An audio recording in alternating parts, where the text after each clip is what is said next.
and conversation on special interest topics, news events and stories through correspondent reports, expert opinions and stakeholders analysis.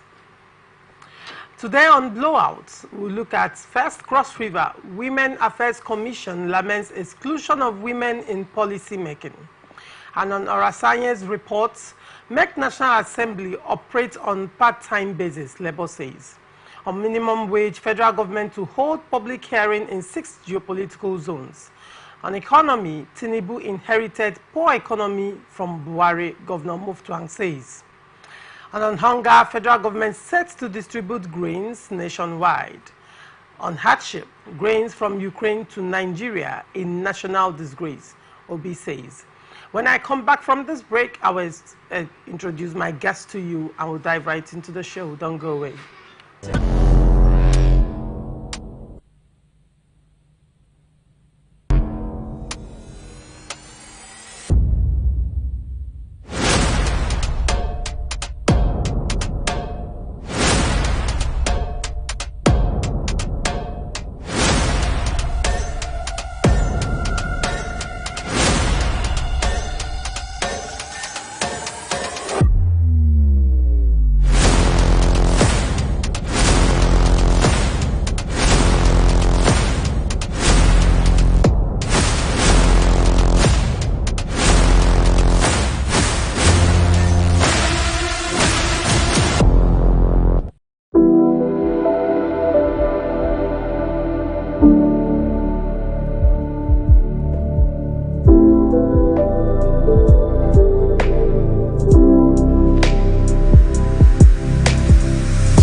People into the country illegally. That is amazing. Honorable you human trafficker. Honorable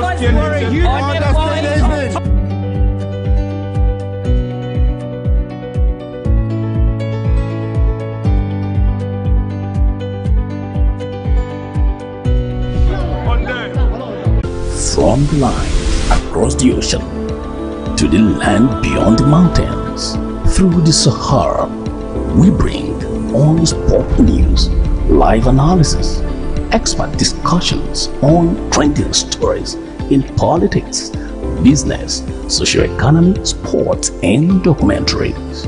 So catch all the updates on the happenings around the globe. Stay focused on the fact today, only on ATN.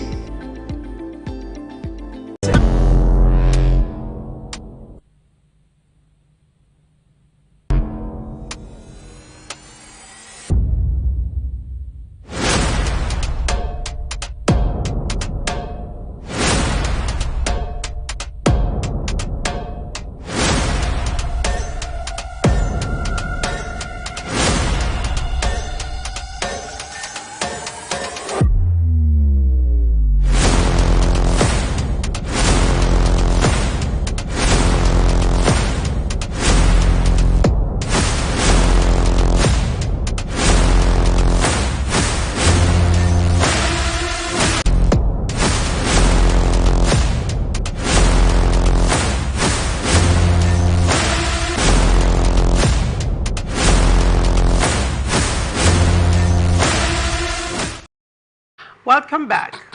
With me in the studio is Barrister Asim Adams. Barrister Asim Adams is a legal practitioner and a socio-political analyst. You're welcome, Barrister Asim. Yeah, good morning to you, Choma. Good morning to Nigerians. It's always a pleasure having you here. Yes, always a pleasure being here too. On to the story. Cross River Commissioner for Women Affairs, Mrs. Edema Irom, has revealed that less than 10% of women in the state participate actively in her policy and decision-making process. Mrs. Irom made the revelation Monday in Calabar during a press conference to mark the International Women's Day 2024 with the theme, Inspire Inclusion. While the United Nations team is Count Her In, Invest in Women, Accelerate Progress. The commissioner also asserted that many women were heads of households due to abandonment by their husbands, while others were occasioned by death of their husbands. She further explained that the percentage of women who benefit from agricultural grants and imputes in the state were not more than 29%, and many of them do not have access to lands for agricultural purposes. Just as the theme implies, we are pleading for more women inclusion in decision-making and policy-making process. We desire to see women accelerate progress in different spheres of life, such as agriculture, science, information, communication technology, education, business development, and all other aspects of life. As we do our programming, we must be deliberate to invest in women, because studies have shown that women are backward compared to men in different spheres of life. The percentage of women in policy and decision-making process in Cross River is less than 10%.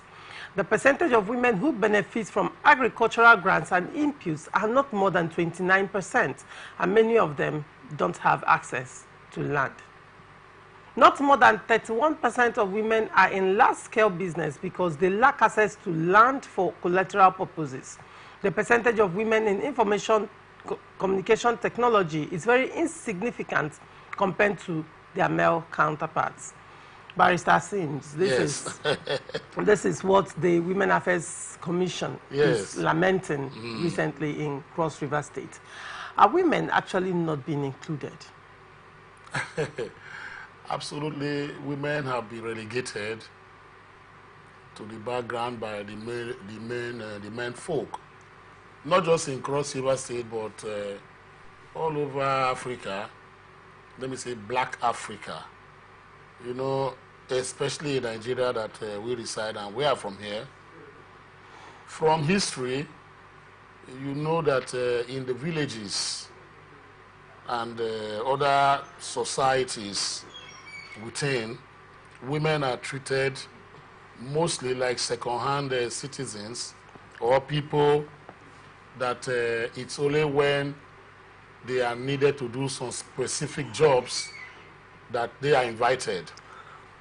You know, I remember my late mother once told me, because I was questioning her, you know, why is it that your elder brothers, you know, are all educated? One is a PhD holder, the other one is a top technocrat, etc. These are your seniors. And then you are a younger one. It means that your father knew the importance of education. Because if he trained those who are your elders, and you are not educated, I'm wondering what now happened. My mother sat me down and told me that the time she was born and when she was growing up, the father and the community saw that education, Western education, is not for women. That is purely for men. And that is the reason why she couldn't volunteer she couldn't go to school. And the next to her, there are also men, they went to school, but they excluded her. And her elder sister too. They were illiterate before they died. So I asked, I said, well, that is really absurd. And things have gone on that way. In the communal life and living that we do, I tell you that even till today, a lot of people, when they give birth and they get to the hospital and they find out that the baby is a girl, they are disillusioned. I don't know why that has stuck on till today. But in 1985, through the Berlin Conference, where Haja Miriam Babangida, you know, as at that time, who knew what the emancipation of women is all about, had to go there with a delegation of 200 women from Nigeria. They attended that conference known as the Beijing Conference of 1985. And that is where the world now realized that women will be relegated to the background. That countries where women did not struggle to come to the forefront are very scarce and limited. So they now did a declaration which was now domesticated by the United Nations, the African Union, the European Union, and some other sub-regional bodies who now domesticated these the resolutions into treaties that nations, including Nigeria today, abide. Wherein that Beijing conference said that the rights of women should be protected because they are, human beings just like the men are. And if you watch out in our constitution, another constitution of several countries, areas were tinkered with, wherein it's now stated like in section 42 that says nobody should be discriminated against because of his sex, origin, etc., as the case may be. These hitherto were not embedded in some of the countries' constitution. Even the Magna Carta has been amended to accommodate this resolution and treaties. So when you look at it, a lot of people and a lot of talk shops, etc., to ginger the people to know the importance and roles women should play, have been heard. To the extent that you look at what is going on now, there are so many laws in Nigeria that talks about if you discriminate against a woman, you may be punished for that. And many believe that once you are a woman, you cannot even inherit from your father's property. Those laws have been changed because they deem them as repugnant to equity and natural justice. So the struggle for women emancipation has come thus far. But in spite of this, it has still become a debilitating one because of the fact that if you take our National Assembly today, composing of 360 members of the House of Reps, 109 members of the Senate, you find that there are about 460-something members in the National Assembly. How many women do we have there? I don't even think we have up to 1% of women be represented in the National Assembly of Nigeria. The same thing even in the UK, the same thing even in the advanced democracies of the world. Although America and the UK, they are trying to the extent that they have had women who held important positions, in government and governance. They have also had women who became prime ministers, at least 2 of them that have become a prime minister in the UK. America has not had a woman president. That still tells you how far the story is. So this is what is going on. So if the commissioner is complaining about women inclusiveness, I believe she's very right. But that is not something that we don't know. We know that there's a problem in that aspect. But the question we are asking is that how do we vibe up the whole of this thing so that women can participate actively in all these spheres of life and politics? Okay. Yes, that is the question, the solution to this. That is what we have been asking. Why should that be? All right. Now, Barrister Sims, you mentioned that in the National Assembly that the National Assembly does not have up to 1% of women, in it. Now, let's look at women in politics, for example. Now, how active has women been in politics? How loud have they been in politics? Now, isn't it a situation where in the country women expect, by the reason of the agenda, for things and positions to be allocated to them? Not by merit, but by the reason of being a woman. And, building on that, they claim they are being excluded. They claim they are not giving room to grow. And, I wanted to elucidate that a bit. Is it that the terrain is too tough for women to go into? Don't also forget that, in recent times, a lot of women has been saying, or they belong to the school of thought that says what a man can do, a woman can do better. In fact, it's still an ongoing battle on the social media space. So in view of that, women, particularly in Nigeria, claiming that what a man can do, a woman can do better. why not grow in the ranks? Why not go through politics, grow in the ranks, and merit whatever position you vie for? Why take a back seat and expect that it will be thrown at you by the reason of your gender? Well, I think I wouldn't say it is a natural disposition by God, but by religious inclinations. In the various religious books I've read, even the Gita, you know, we found out that it's like the role of a second class, or is, how will I put it now, a lower, you know, Homo sapien is placed on the women in the Bible, in the Quran, in the Gita, and some other religious books, wherein they came up to say, you see, a man will say a wife should be loyal, you know, to the husband, etc., as the case may be. As you know, the Bible, when it's talking about loyalty, it's not saying the man should be loyal to the wife. It says he should be head of the family and provide for the family, etc., as the case may be. I'm not too good in the Bible, whatever as the case may be, but I think I harvested some of those things, you know, from these books. You know, now coming back to reality and practice and the practical realities of our existence.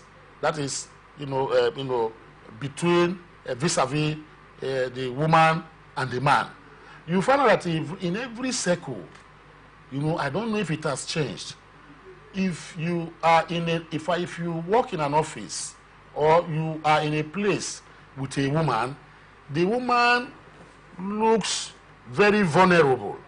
He does not want to be active. You see, I did a little survey when I was talking about the girl child, because I have two girls, and in the morning I wake them up and I tell them, when you get to your class or your lecture halls, be bold and ask questions. Don't look at yourself as a lady or whatever the case may be, because this is practical experience I realized when I was able to school. And when I left school, I had to go around some of the secondary schools at that time to go and find out exactly what is happening. That was about 3 years ago. And I did a survey in some secondary schools in Port Harcourt. Do you know what I found out? In a class where you have 10 women or 10 women, girl students, and 15 boy students, the most active, you know, students, you know, in terms of interactions, are mostly males. And the women, some of them are very shy. Some will say they don't want to say anything. And when I say or when I talk, they say I should sit down because I'm a woman or I'm a girl. So I had to go around and sensitize some of them to say, no, you are as equal as the boy in your front. And I tell my two daughters, I say, whenever you are in a situation you find yourself, don't look yourself as a woman. Don't look down on yourself as a woman. You talk as if you are a Homo sapien that is created by God equally with every other Homo sapien. They have 2 ears, they have 2 eyes, just one mouth, and the fingers are 5 each hands. So that tells you that you are the same, you know, with them. You know, I am not saying you should be disrespectful, but you have to assert yourself. You know, let you be heard. Don't hide your face and your feelings because you feel you are a girl. And my daughters have grown with that mentality. What we found out now is that also you look at the survey that is going on.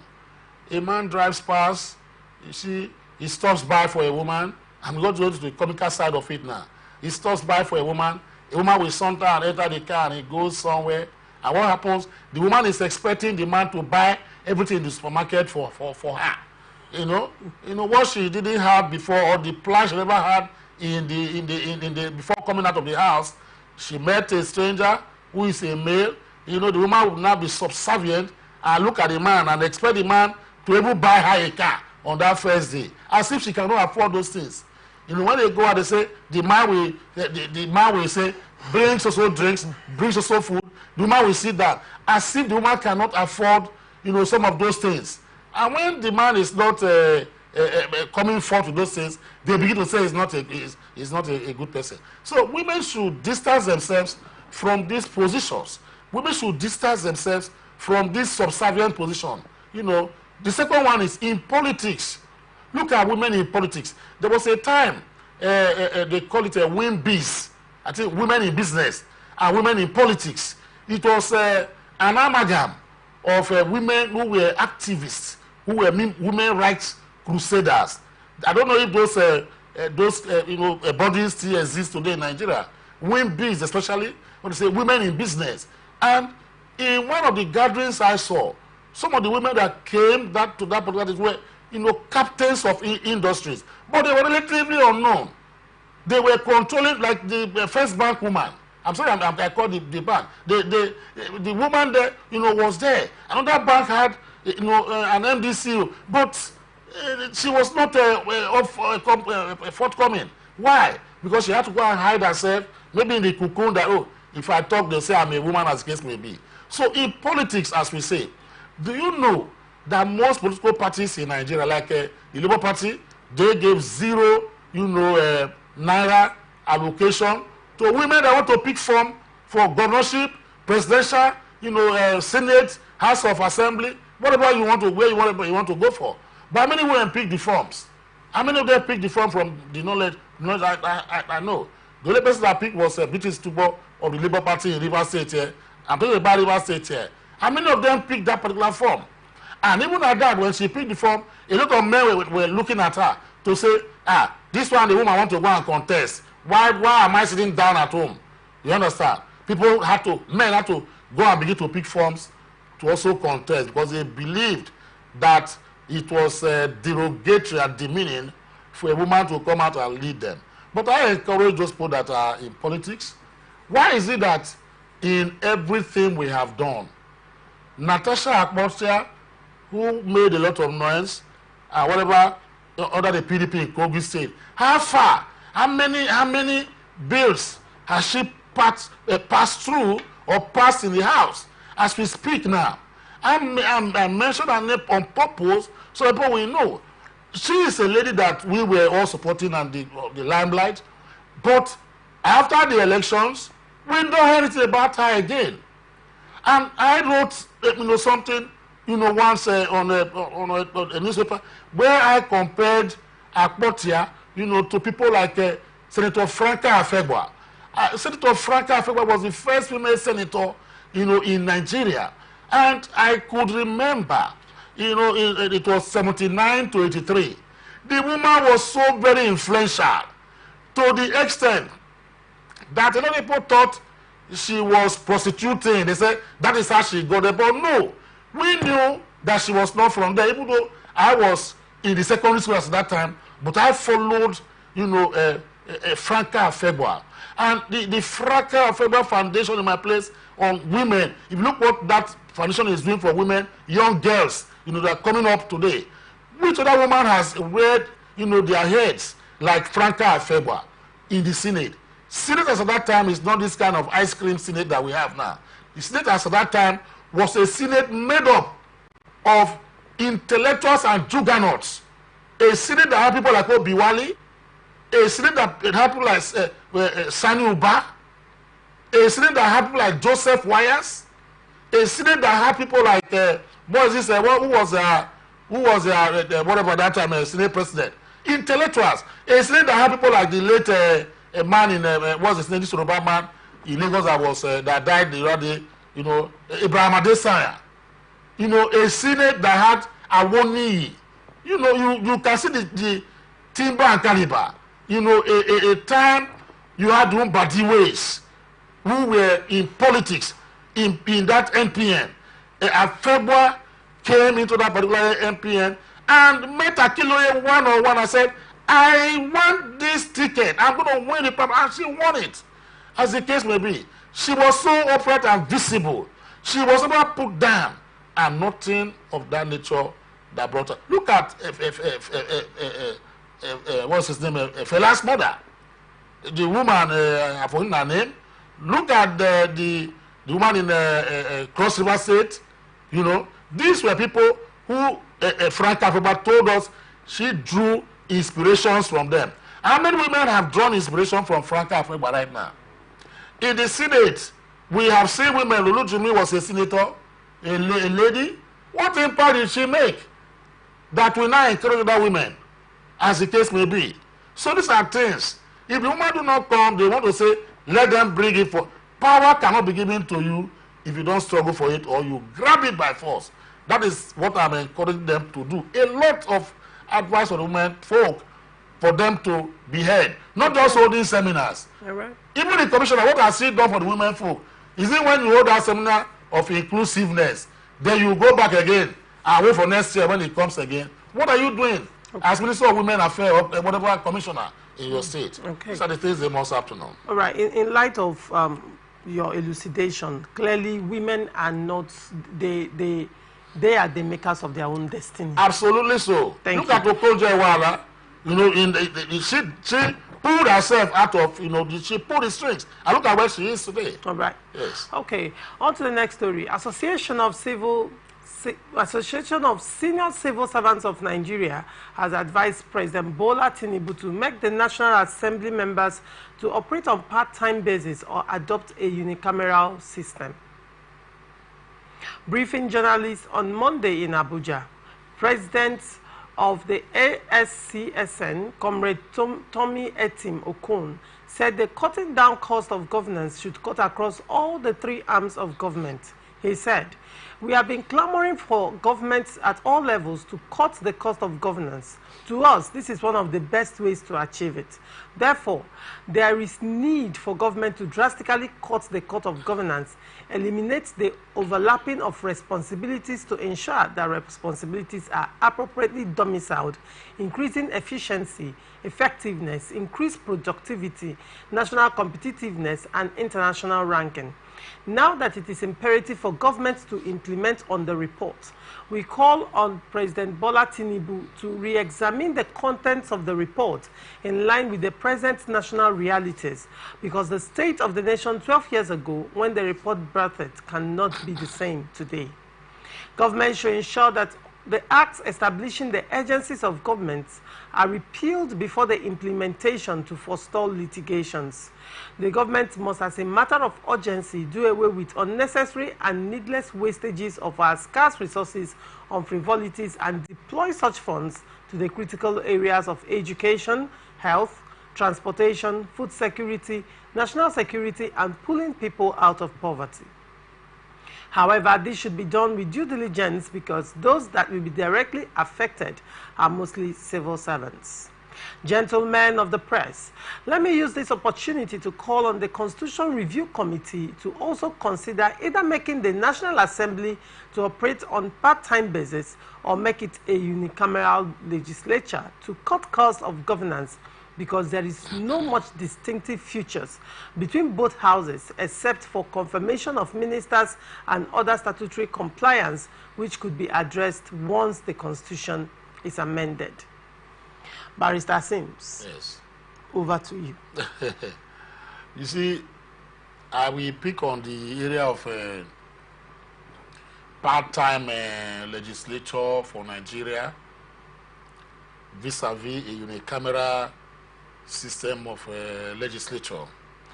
My opinion on this has not gone out of my thoughts ever since this particular matter came up. I remember I did a discussion, on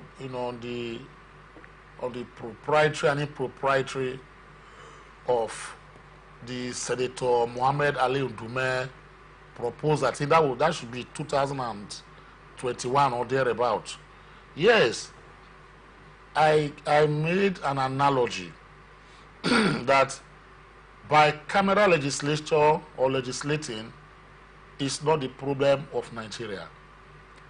If you say also that if you make the legislators or members of the National Assembly to do what they call part-time, it's like you have not read the Constitution very, very well. The second one is that because you think if senators do part-time, then it's going to cut overhead cost of running the National Assembly, I quite disagree with you. And I have also stated, I made an analogy the last time I discussed this matter. I said, Now, a man buy a bottle of gin, what we call hot drink. He put it in a glass cup, half full, then fill it up with water. And after drinking it, we say he has diluted the gin. So diluting the gin does not mean you have removed the gin content. You see, have alcohol. What the only difference is that the taste, will be different from if you were drinking the gin directly, and it may not be harsh on your throat or whatever the case may be. But it is the same volume of alcohol that you have in that cup, that you mix with that your juice or whatever the case may be, that is still retained there. That is why if you drink another cup or 2 cups of the same mixture, if you are not very careful, you become drunk because alcohol is still there. So the presence of water or any other substance to dilute it does not remove the alcohol, volume in that particular bottle. So if you say that the only way we can cut expenditure is for us to, streamline, let the senators or NAS begin to do part-time, then I don't think I agree with that, position. You see, if you go to section 63 of the 1999 Constitution, it tells you vividly and boldly so that the National Assembly, vis-a-vis all parliaments in Nigeria, should sit for a minimum of 181 days. They know why that particular. You see, the purposive, that is, if I want to interpret, because Lord Denning, the great sage, an avatar in law and, the judiciary, we have three methods of interpretation of the statutes, like the Constitution or acts, as the case may be. You have the golden rule, literary rule, the mischief rule. Those were the 3 ones that we know. But some decades ago, Lord Denning came up and said he added a 4th one that we call the purposive rule of interpretation. Now, it's not the golden rule, it's not the literary rule, it's not the mischief rule, but the purposive rule, rule of interpretation is what I want to interpret or use to interpret, the Constitution as per section 63. And what does that particular section say? It says that National Assembly, Senate and House of Assembly, another parliament should sit for a minimum of 181 days. They know why they are doing that. That is 2/3 of, is it 188, 2/3 of the year, that is 181 days. So, the rest 100 and something days or whatever, you maybe sit in your house and do whatever you want to do.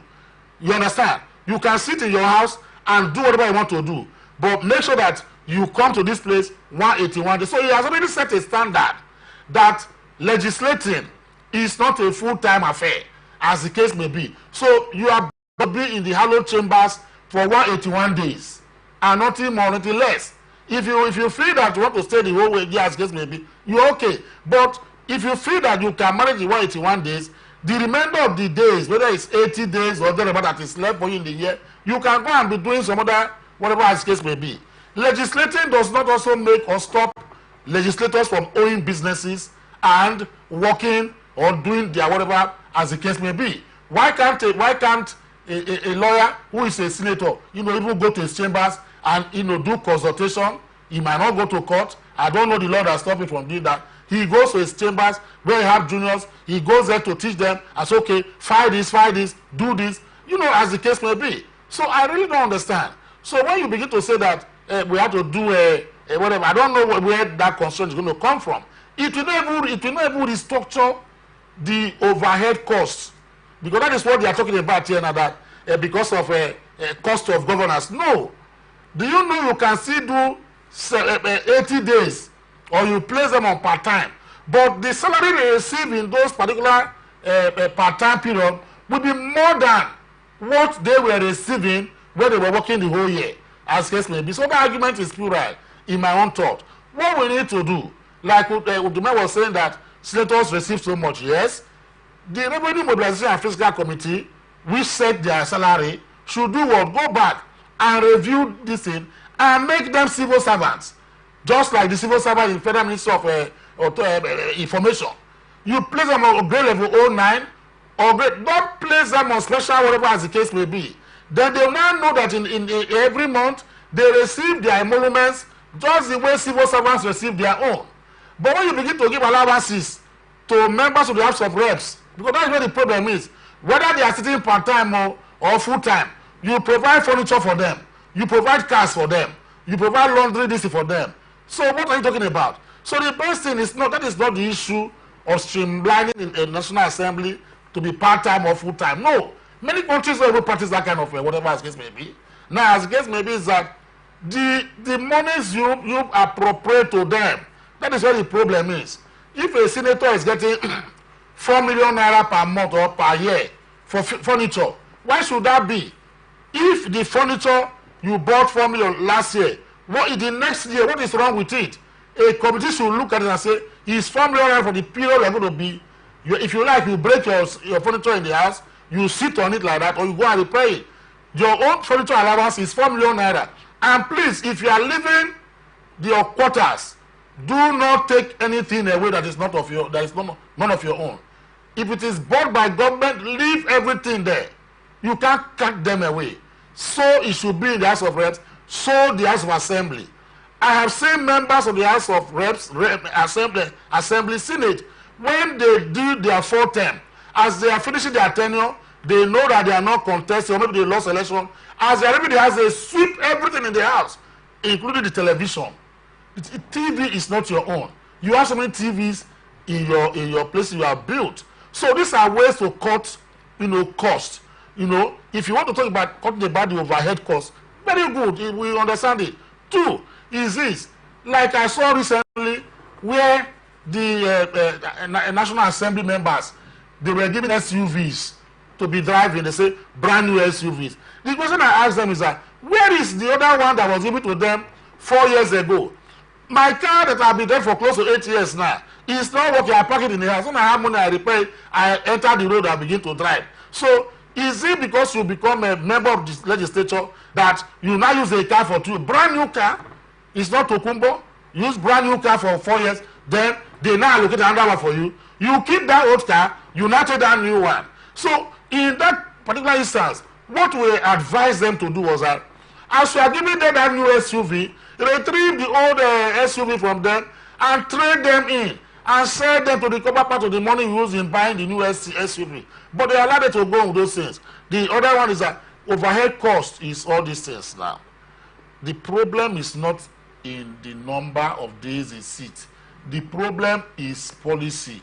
Like the Revenue Mobilization and Fiscal Allocation Committee, other section 67, down to 80 something. It talks about, the Revenue Mobilization and Fiscal Committee allocating salaries and emoluments. And even in section 29, it says that if you go above this, it becomes ultra-virus and null and void. That they are the ones to, tell the kind of salary structure all workers of government should receive. But the National Assembly became a law so itself, whereas they made the laws. How did they do that? They now, prescribe outside of the Revenue Mobilization and Fiscal Committee, template. They now begin to ascribe salaries to themselves. Just recently, they were going home, and the Senate President probably said they should check their dockets that he has sent messages to them. Ego has landed. Ego has landed, because they were late on vacation. It was left found that some received a minimum of 5 million, 3 million. It is just like that. And what Akpabio did is not known to law. It's not known to the Constitution. So these are the things that they should checkmate. The issue of, legislature is not an easy thing. People just go there on a jamboree because of what you are getting there. No. To make law is an easy thing. To even pass a bill, to write a bill, a proposed bill, and get it accurately correct is not even an easy thing. So you even need almost the whole of the year to do whatever you want to do if you are serious, as the case may be. But where the problem is not the days they come, because they don't pay them per day, they don't pay them per year, they just receive. You can even be doing part-time, whatever the case may be, if they prescribe 10 million for them per month. where they are doing part-time. Are you going to blame the days they sat? Okay. Look at a National Assembly in 2021 that sat for 70 days. There was a time the NAS sat for 66 days in 2021. Now, what now happened in situations like that? They still got their bonuses and humongous ones. Udume has said that they get bumper pay.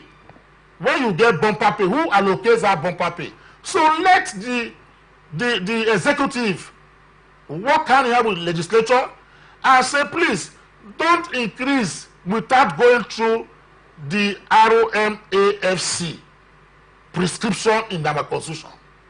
Because if you violate that section, then you have created a problem, you have run on travel. The courts have said so, that the Senate, the House of Reps, even the House of Assembly, cannot on their own sumo motu allocate money, salaries to them, emoluments, bonuses of different types to them, without recourse to the Constitution and the provision. Right.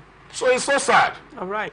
We'll go on a short break. When we come back, we look at minimum wage, federal government to hold public hearing in 6 geopolitical zones. Don't go away.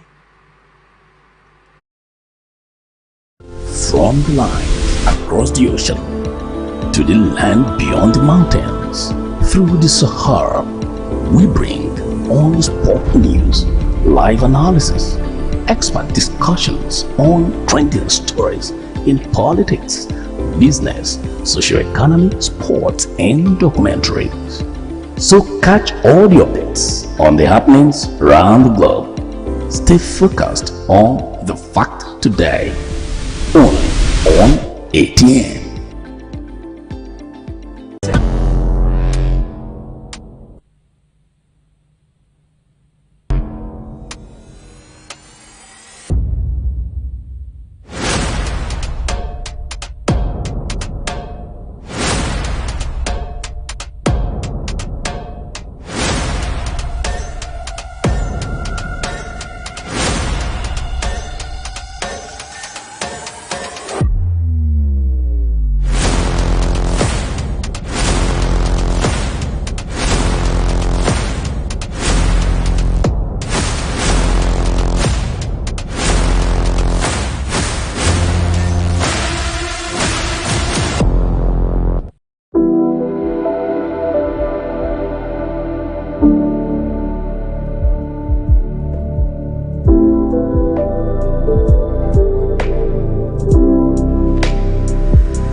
People into the country illegally. That is amazing. Honorable You human on the point of order.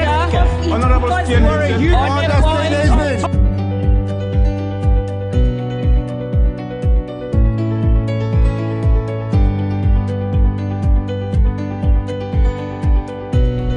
On them.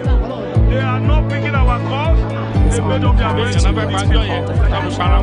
So no agreement with the EU, but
Every day, our lives are changed by history. We are one people, all of us. Leaders, politics, nobody's ambition is what's the blood. I have fought very firmly. Natural occurrence, war, and the world economy. I belong to everybody, and I belong to nobody. ATN covers it all on ATN Politics today.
the line across the ocean to the land beyond the mountains, through the Sahara, we bring on-spot news, live analysis, expert discussions on trending stories in politics, business, socio-economy, sports, and documentaries.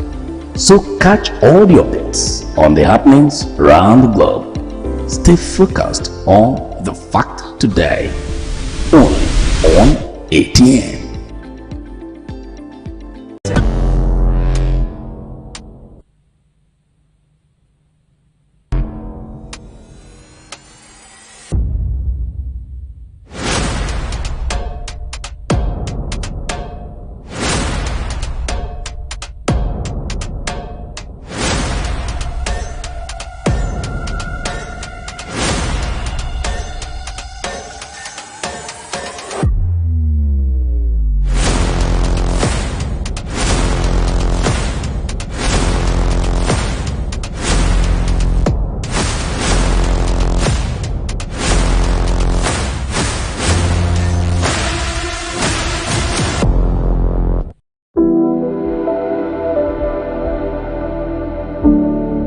From the line across the ocean to the land beyond the mountains, through the Sahara, we bring on-spot news, live analysis, expert discussions on trending stories in politics, business, socio-economy, sports, and documentaries. So catch all the updates on the happenings around the globe.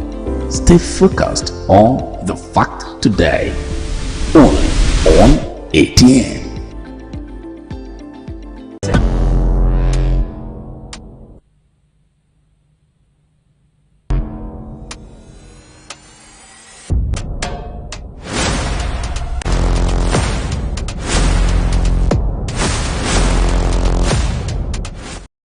Welcome back.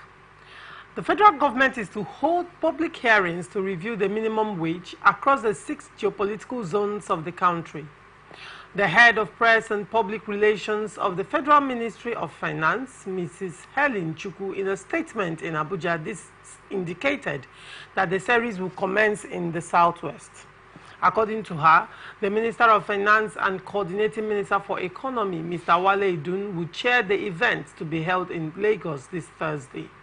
Other hearings have been scheduled to take place in the Northeast, Yola, Northwest, Kano State, North Central, Abuja, South-South, Uyo, and Southeast, Enugu. According to her, these sessions aim to gather insights and recommendations to inform a fair and sustainable minimum wage policy, reflecting the engagement and contributions from stakeholders in the region. In Lagos, Mr. Udum will be joined by Governor Adeleke Ademola of Osun State, representing state government interests, Omo Lamai Grace from the Manufacturers Association of Nigeria, and Muhammad Nura from Nigeria Association of Small and Medium Enterprises, voicing employers' perspectives. Similarly, from the organized labor would be Adeyanju Adewale, NLC, and Shuaibu Afusatu, TUC, alongside the Minister of State, Labor and Employment, Onyejiocha Nkiruka. Mrs. Chukwu said that the hearings will ensure a fair, sustainable national minimum wage reflective of our economic realities and aspirations. Barrister Sims. Yeah. Now, good move by the government. But when you look at the history of minimum wage, the struggles for minimum wage increase and the delay to implement minimum wage in the country, do you think it's going to play out differently this time around? You see, the problem I have, this is one of the methods of wasting state resources in Nigeria. When you fritter, away our hard-earned money in Nigeria here, saying that you want to go and, sit and discuss what the minimum wage should be all over Nigeria. I don't understand what that means. Now, the question is very clear that I want to ask them. Must you go to these various zones to go and sit? You make a jamboree people will not talk. When they talk, I say, okay, this is what it's going to be. Some of them are even talking. You don't even listen to them. They submit the resolution. You don't even read it. And you just go and spend money. The guest speakers, you're going to pay hotel accommodation for them. For the days it's going to be there. You are going to pay them allowances, etc., as case may be, to go and find how to do minimum wage. It reminds me of the legendary musician, the pan, Africanist musician, Fela Anikulapo Kuti, who said that in one of his music, that in one of his songs, that they will go to America to go and learn how to carry dustbin. Yeah? You travel to UK to go and learn how to carry dustbin, spending money on those kind of projects. For me, I don't think this is necessary. What is there is that the National Bureau of Statistics has put inflation rate in Nigeria to 32%. If Nigeria were to be a human being and they measure the high blood pressure, because that is the pressure, the inflation rate is like the pressure, the blood pressure of a human being. So when you mention, when your inflation rate is 32%, I have never heard that kind of a situation in anywhere in the world. Even in war-torn Afghanistan, Somalia, that inflation rate will be 32%, I have never heard. Because what we see is they say 6%, 5%. The highest we have seen is 10%. And it's brought down immediately. But when Nigeria says at 2%, it means that if Nigeria were to be a human being, it will be in the intensive care unit now of a hospital. And needles are able to be on his body. He can't even breathe. So, these are what else you need? That things are difficult. So, what do you need to do now? Commensurately, you increase, based on what the data has shown with the MBS. You don't need to visit those states. You open a portal where those will put their submission. Then you look at the submission and open them from north, east, south, and west. Look at what is going on there. Use that to now bridge them and put things in place.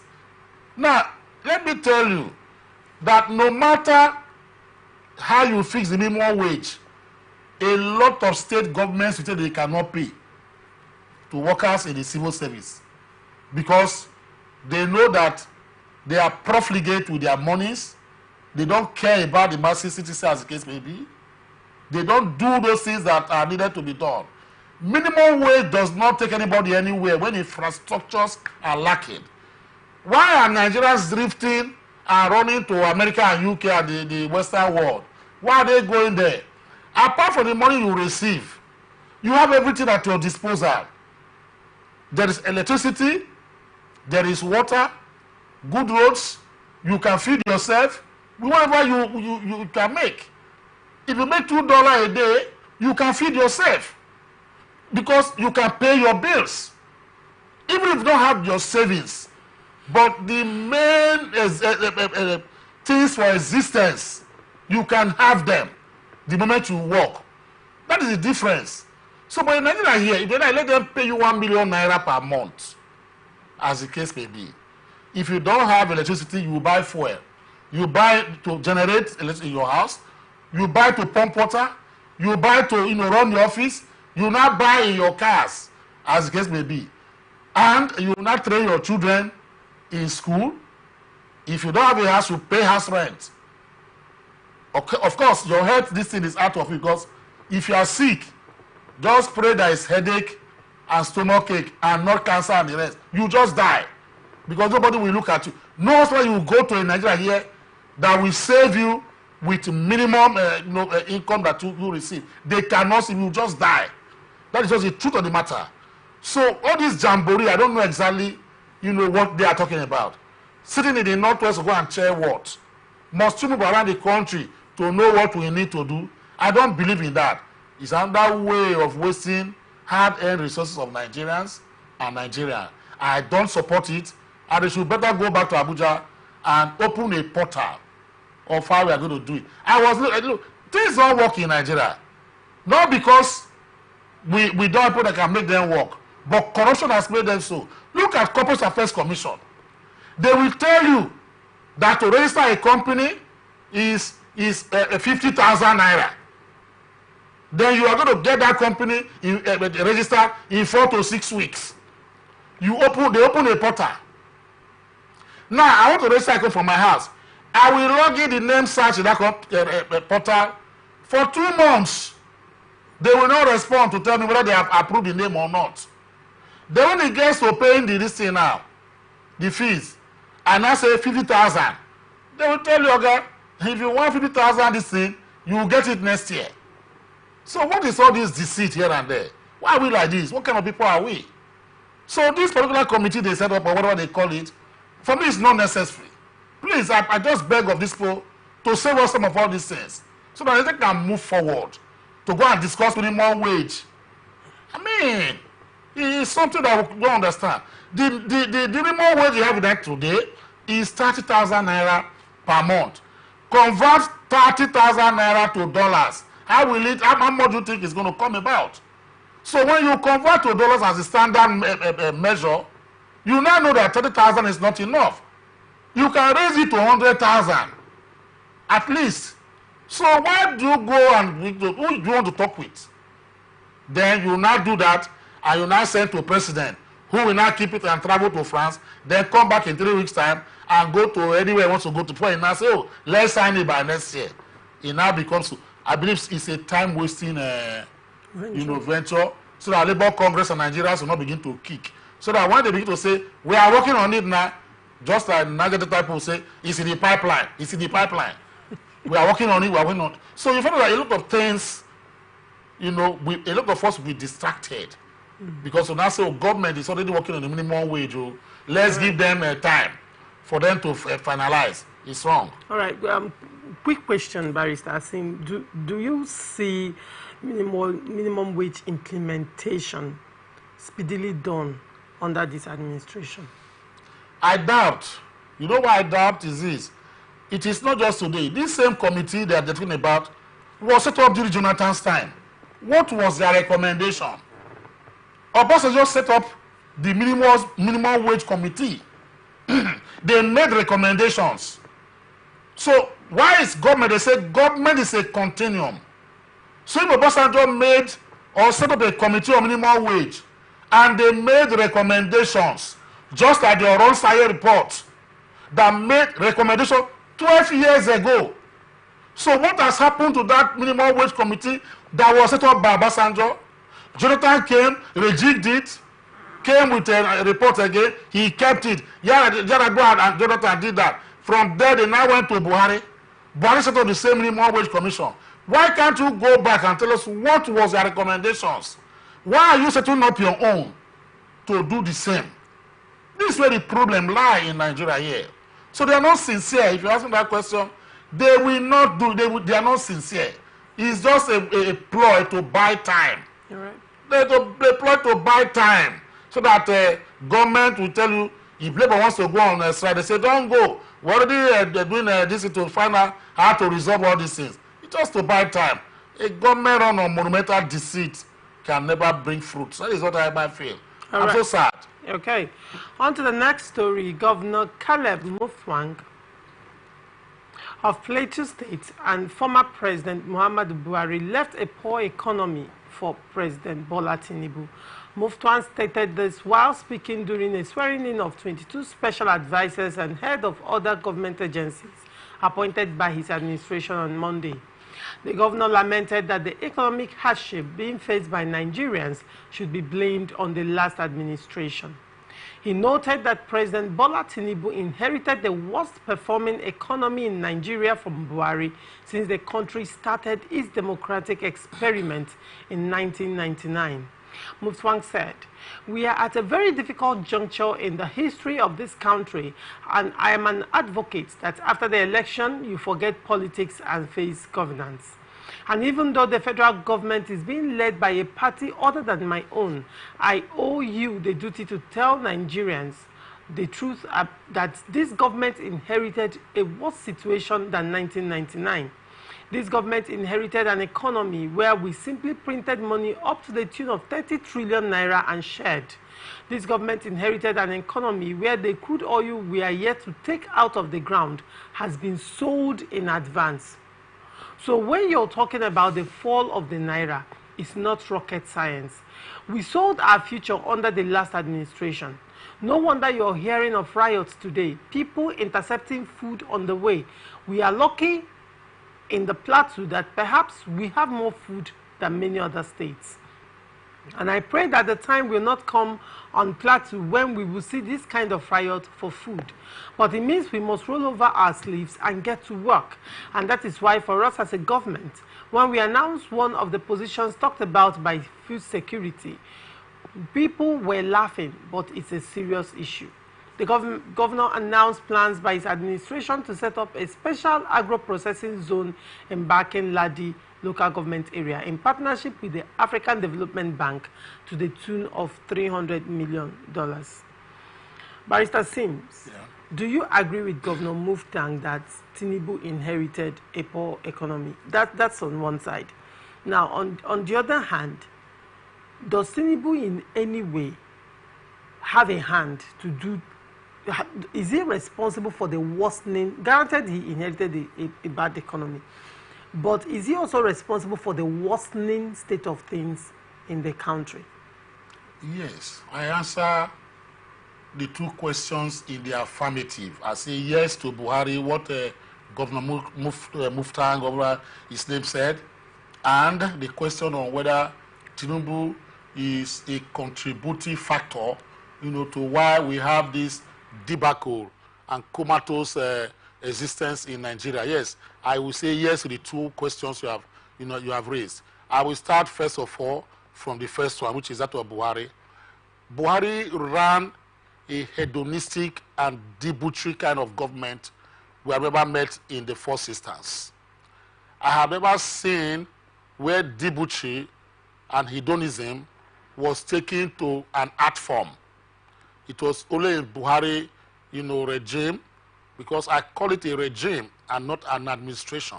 When people say administration, I say no, there's a difference between a regime and an administration. A regime is most associated with dictators and military governments, monarchies, it is as the case may be. Administration is that of government, governance, and democracy. Now, if you run a regime, because regime is from, the word regimento. And what does regimento mean? You regiment your lifestyle, like in the barracks. When somebody sit there and say, if you don't come to work tomorrow, you'll be sacked. That is a regimented arrangement. And is most done with dictatorial, and plutocrats who operate. Buhari created plutocracy in Nigeria. Plutocracy is government that is run, by the highly rich people. They know nothing about government. They just only are interested in making billionaires, surface the landscape of a particular nation. Look at the Buhari. Let me reel out whatever has happened.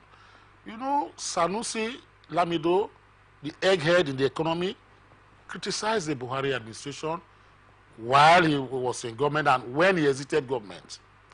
Soludo also criticized while Buhari was in government and when he exited government and governance. Obasanjo also criticized Buhari while Buhari was in government and even when Buhari was outside. The Economist, a popular, economic news magazine, has been shouting themselves hoax because they have been saying the Nigerian economy under Buhari is creating gaping, minefields for future Nigeria. We never took them seriously because of politics. The Financial Times did an editorial. The FT, Financial Times does not do editorials just like that on nations. They did an editorial on Nigeria where they went back to reincarnate the philosophy and postulations of Professor Ali Mazrui, the Tanzanian Professor Emeritus of political economy, wherein in 1978, while he was doing a documentary in Africa and reached Nigeria, he described Africa, especially Nigeria, as a garden of Eden in decay. You should know the biblical garden of Eden, that they had everything to eat.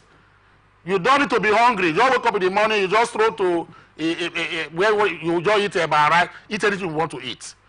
Nigeria has everything, but we allowed all those things to decay. That is what he's talking about. And they regurgitated what Mazrui now said. And I gave him this reason why they are so sober, that Nigeria, being a giant in Africa, is still working on spindle legs and distended tummy, to use the words of the late sage Nnamdi Azikiwe. They have to regurgitate these people who saw Nigeria and its bleak future decades ago.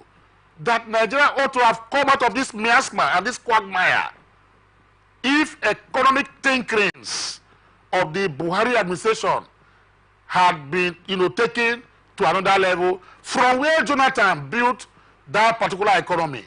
But Buhari dismembered and butchered Nigeria economy. Like the governor said, 300 million were printed, but later we found out they say 1 trillion. It's not even 300 million. The CBN printed 1 trillion.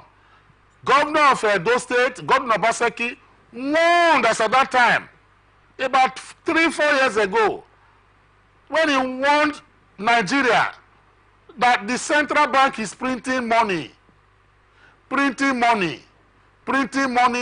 and giving to federal government to spend on foreign contracts and projects, that Nigeria will have it very difficult when this man lifts up it.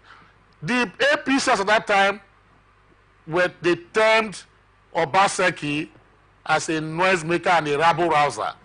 But today we have found out that 1 trillion was printed. Nigeria almost became like the Bohemian state of Uganda under Idi Amin. That you say, when there's money, print more money. I don't know whether Buhari watched that particular movie at that time, and he's implementing what Idi Amin implemented in Uganda, that brought the Ugandan economy to its knees, as the case may be. Zimbabwe was in a similar situation, but they were able to climb out of the wood and out of the hole because of economic tinkering, and you find that people who are experienced and know what to do, with sincerity, brought them out. Buhari, where is the Anchor's borrowers program that the CBN spent billions of dollars on? Where is the rice farms?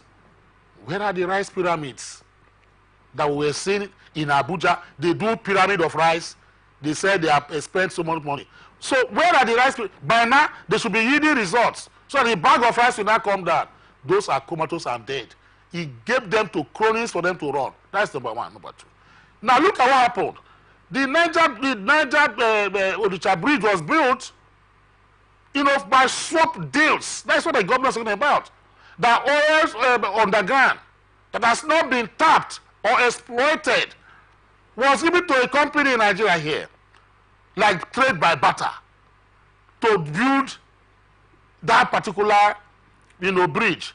And he came later to say that the bridge was built partly by money recovered from the Abacha loot. Where did you auditor audit your account? He lost those money. In the history of Nigeria and in Africa, Nigeria became the highest borrower from World Bank. If they hear any country that wants to borrow 1,000 naira, Nigeria will run there and go and borrow the money from that country. Today, they went to China. The railway they are building today is a collateral for the loans they took from China. It's glaring.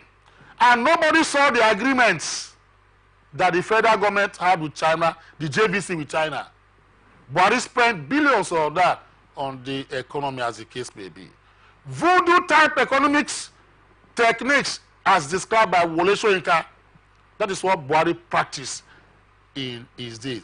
Then to make things worse, because of time, Buhari made the central bank a borrowing bank to individuals under Emefiele. Emefiele was now borrowing money to individuals, to corporate entities, for them to build refineries and build cement factories. Whereas in our economics, elementary economics, were taught in the primary and secondary school, they said the central bank of any nation is a banker's bank. It's not a commercial bank. But under Emefiele, the CBN was commercialized. To the extent that the CBN governor even had to go and pick a form, he wants to be president of Nigeria. It has never happened in any way that I've seen without resignation, and they were not doing this. They did not came with a voodoo type, change of the naira. You didn't even change the morphology, the status, the structure, and the physiology of the naira. You only repainted the naira. And you said we're going to print with this. You didn't print. In that particular, they found that naira was not reprinted. We close to 1 billion naira in debts to government. But the naira you spent 1 billion to go and reprint, you cannot even boast of 500 million naira that you have reprinted, that should be in circulation by now, totally in Nigeria. And you say that Buhari did not do the economy. There are so many things. During Buhari's government was where round tripping of the dollar was highest. Young boys from a particular ethnic region were going to the central bank with pseudonyms to go and take phony loans and whatever from the CBN, do round tripping, go and sell them in the open market and make money. So, and the man sat there, was using toothpick to remove whatever from his teeth, crossing his leg. There is no economic thing brought to him that Buhari came out to discuss economic inputs with his, whatever. The first time in the history of Nigeria where all ministers are served, both Minister for Finance, Minister for Development, they served for 8 years in a government, even though they were not performing. Nigerians were saying it, that things were going that the finance ministry could not even account for how the monies of Nigeria is being spent. The CBN governor became, the alter ego, of, that Zeus, the Greek god mythology. He became an Olympus, standing in Olympian heights against every other person in Nigeria here, running a marooned and buccaneering, Central Bank of Nigeria, plunging Nigeria under the nose of a president that is supposed to superintend, this kind of situation as the case may be. He never did all those things. I have more than 1,000 of them, copiously and studiously. I would have read that, but because of time, I will leave myself to that instead. Go to the second, issue of whether Tinubu is a contributor, what in law we call a contributory, factor, or was it, an accomplice before the crime, or an accomplice after the fact, or an accessory before the fact, an accessory after the fact. Tinubu was both of them. So if I have to judge him in my criminal court, he will go to jail. What I'm trying to say is this. Let me tell you. Now, a man, you were the leader of that political party called APC. Your economic team could not advise the person you sent there as a president to rule over Nigeria when he was going astray, and you call yourself the egghead. It is as the case may be. There is no problem. You didn't advise him. But, Mr. President, I want to say with due respect that for 8 years, you monitored, followed the economic indices of Nigeria. You knew the problems that Nigeria encountered under Buhari as your party man. What I thought you would have done. Having done another study, I cannot read for JAMB for 8 years. And when JAMB exam now come, I will now score less than 250 marks and say I failed JAMB. Why would that be? It now becomes, my parents will not be happy with me. I say, but you have been reading for this JAMB for 8 years or thereabout. So Tinubu understudied this and knew the problem, and he knew that he wanted to become president of Nigeria. What I felt should have been doing is to bullet mark some of the failures of Buhari, and quickly set up a team that will work and revive, that. Look at what happened in America. When BD was to come in, he did not like the immigration policy of what's his name, Donald Trump. Immediately he was sworn in, he stated categorically that he's going to dismantle, the policies of Trump on immigration and set up his own. Whether good or bad today, is his own policy. That is what Tinubu should have done to do this. Now, finally, how did he add to our pains? A good example is this: the removal of the oil subsidy. Has that not become a cul-de-sac? Has that not become something that is a bone on the neck of Nigerians today? That you will suddenly remove subsidy? We have said subsidy removal is okay, but what palliatives did you put in place that if we are removing subsidy, that Nigerians are going to enjoy? To tell you that even the government of Buhari was even more clever than you right now, they left the sum of 800 million dollars or naira as palliative and said that you can remove subsidy from June. They swear you in by May. By the end of June, you cannot remove subsidy, but these are the palliative monies you have to pay to them. What has happened to those monies, as the case may be? So you didn't prepare, and you put us in all of this quagmire. The biggest problem Nigeria has today is arising from the increase in pump price. If you bring the increase in pump price downwards, a lot of things in the market will go downwards today. Since that things economically that they never did well. I was thinking they would have impeached Buhari because under Section 16 of the 1999 Constitution, especially Section 16 sub 1B, it says that the fundamental duties of those in power, be you governor, local government chairman, be the president, as the case may be, is to think cleverly with the economy for the happiness. The word happiness is used in the Bible in the Constitution. That you think into the happiness of Nigerians. Are Nigerians happy? We are not happy. So that is the position we find ourselves. Right. It's so sad. Okay. The presidential candidate of the Labour Party in 2023 general elections, Mr. Peter B, has said the donation of tons of grains by war-torn Ukraine to Nigeria, though commendable, should serve as a sad reminder of the failure of governments to meet its obligations to citizens. He spoke against the backdrop of the recent donation of 25,000 tons of wheat as emergency food assistance to 1.3 million vulnerable crisis-affected people in Nigeria's northeastern region by the government of war-ravaged Ukraine.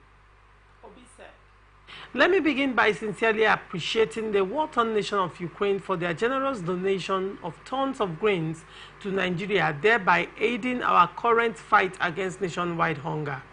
As laudable as Ukraine's kind gesture is, it speaks volumes for us as a people endowed with all needed human and natural resources that a country officially prosecuting a brutal war of national survival with its powerful neighbor, Russia, is generous and kind enough with their food supplies to help us who are officially at peace. For the people of Ukraine, this act of human solidarity testifies to a rare generosity of spirit which should earn them greater global solidarity. It demonstrates our shared humanity." Obi further stated, "However, a situation like this underscores vigorously the importance of sound political leadership as the first concrete requirement for any nation desiring to develop and enhance its standard of living of its citizenry. It is disheartening that our once economically confident nation, blessed with vast arable land and abundant natural resources, now relies on a war-torn Ukraine for food assistance. This national disgrace stems from years of leadership failure, necessitating urgent reflection and a reordering of our national priorities and resource management and allocation. Instructively, Ukraine, with a population of 43 million on 728 kilometers, outshines northern Nigeria, covering with a young, energetic population exceeding 100 million. In 2015, Ukraine's GDP per capita was $2,125 compared to Nigerians' $2,680. By 2022, despite being at war, Ukraine's GDP per capita exceeded $4,000, while Nigerians regressed to $2,184. Ukraine cultivates over 60% of its arable land, whereas Nigeria has over 60% of cultivated arable land. Despite the conflict, Ukraine feeds itself and exports agricultural products worth over $25 billion, which is about the same value as our crude oil export earnings, and it serves as a strategic global food supplier, even providing aid to a peaceful yet unproductive Nigeria. This is coming from Peter Obi, the former LP presidential aspirant. Now, isn't this a sad reality, Barrister Sims? You see, how would I put it, embellished. Peter Obi, I'm an obedient, but it's more or less like sophistry, in play. And I mean it very seriously. He over-embellished the situation at hand. Peter Obi over-embellished? Yes. The situation in Ukraine is a war between two nations. And a war between two nations is a war that is simpler than the country at war against itself. Now, what am I talking? The Ukraine example is this. If you look at the countries that are supporting Ukraine militarily and otherwise, you will not talk like this. All parts of Ukraine has not been captured by Russia. If Russia had captured the whole of Ukraine, including its capital and some other vital areas where wheat and these grains are produced, then I would have been 100% in support of what he has said. Now, in Russia, in Ukraine, all NATO countries have their bases there. The other day, a small village was captured by Russia. You know what happened? That the Ukrainian forces had to go and recapture with the aid of nations that were supporting Ukraine. Even when Nigeria was, during the Civil War, Nigeria was helping some nations, like Malaysia, etc., Indonesia and the rest of them, I know that is how it is. Not all parts of the country will be in civil war. This Ukraine and Nigeria example for me is a misplacement. Now, if you look at what happened, the 20 ton whatever that was donated to the World Food Program. It was not donated to Nigeria, but donated to the World Food Program.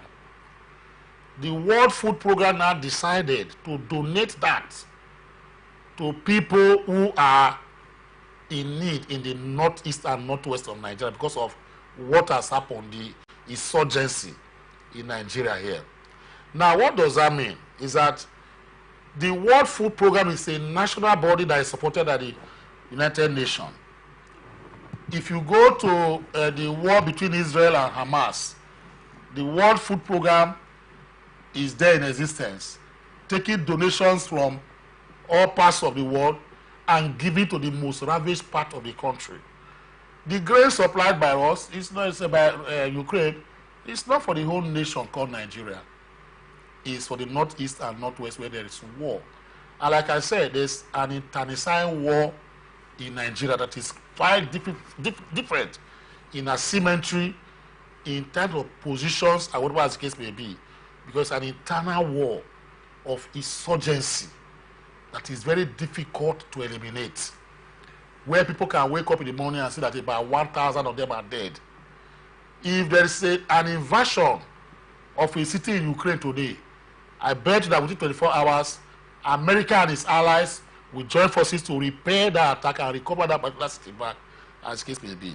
But be that as it may, what beats me wholly, because our leaders, when they are not in government, they turn out indices as statistics, as if they are the TKOBs of this world and those Pythagoras and the rest of them. But at the end of the day, when they get to that particular seat, it becomes a problem for them to now implement what they have been saying. Tinubu did a similar thing like P2B is doing, draw comparison between countries and on how he's going to run this particular nation with a 7 point renewed hope agenda. How far with those sophistry and sanctimonious platitudes that were dished out, just it's not even up to a year. So what has now happened? So there are certain things we must have to look at. But on the other hand, I feel, that Nigeria did not do well to the extent that, one, a portion of it is under war. Nigeria is under war.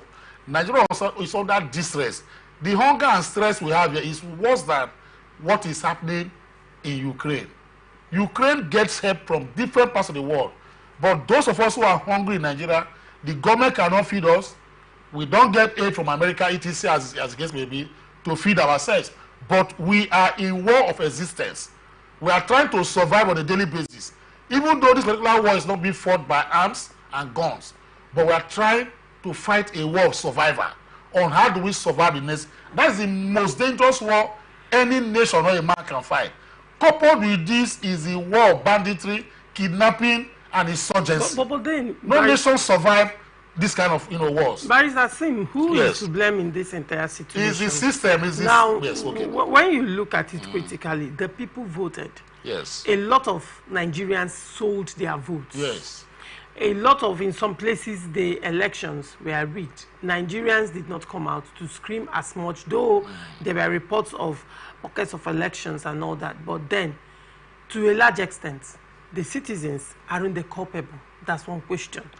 Now, secondly, the ruling class, the government itself, when it comes to insecurity in the country, already over time, the government have been able to what's going on in some cases. And in other cases, there have been allegations of even people in power being pointed at as being sponsors of, insecurity in Nigeria. And election cycle will come and they are still re-elected into positions and they are still giving appointments. And Nigerians are quiet. Nigerians are doing nothing about it. Now, isn't this a collective responsibility? Isn't the government right now, perhaps because of the powers that be, do not even have the political will, like many are saying, do not have the political will to fight security? Is it that the system is so broken that it cannot work, or the people in charge of this system have refused to make it work? And then Nigerians who are now the recipients of bad governance, as it may be, have we learnt our lesson? In the next elections to come, do not forget President Bola Tinubu, in response to NLC protests, said if they are sorely grieved, they should wait for him in 2027. So by that, the president already, even though the country is in a quagmire, has told Nigerians, I'm coming for 2027. And then you will not be surprised, he will still come back and he will still win. And he said it with confidence, wait for me in 2027 if you have an issue. So is this the state of the country? Are we not all guilty? Nigeria is a compromised state. That is why I have advocated that some of the leading politicians in Nigeria should just take a sabbatical, if they can just go somewhere to Cameroon and stay, and allow a new generation to build this country called Nigeria. The whole of the politicians, or let me not generalize, most of the old politicians just need to become president, governors of all Nigerian states are just like the poison chalice. They are all like the near corrupted diskettes that I doubt, except they prove me wrong, that something good will come out of them.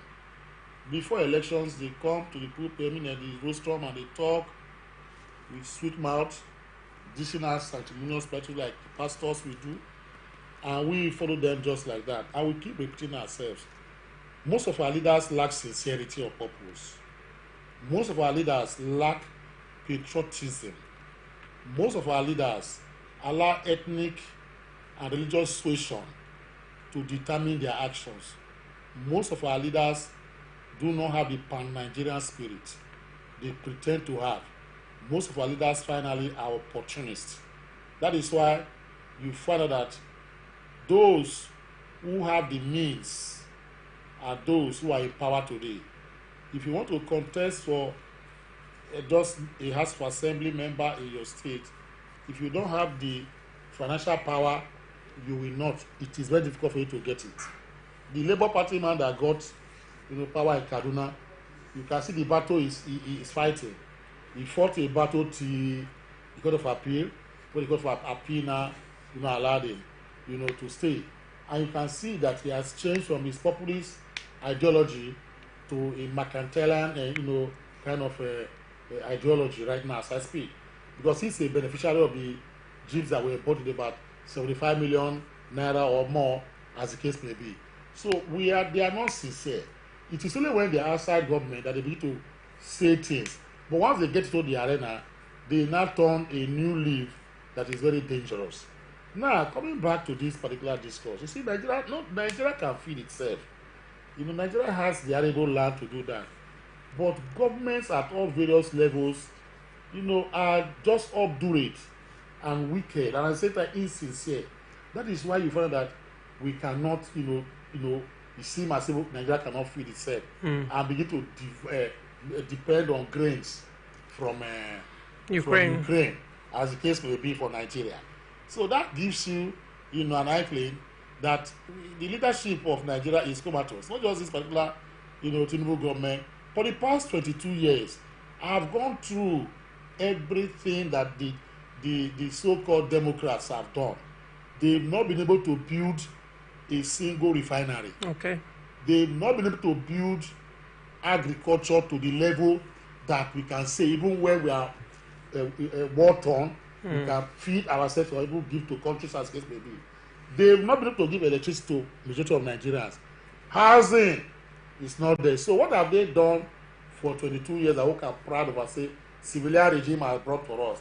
Military brought the refineries and stadiums that we have today. The roads, most of the roads today we have in Nigeria were built by the military. So I don't know what this particular dispensation of politicians are doing for Nigeria. In democracy. Yes, in democracy. So sad. All right. Thank you so much, Barrister Sims Adams, for coming today on Blowout. Thank you very much. An open conversation, sorry. It's always a pleasure. Pleasure too. Now, stay connected to us on all Atlantic Television Network socials, Facebook and YouTube, Atlantic Television Network, Instagram and TikTok, Atlantic TV Network 1, Twitter, Atlantic TV Net. Watch us live on our website, www.atlanticnetwork.tv. Do not forget, peace and unity are the pathways to progress.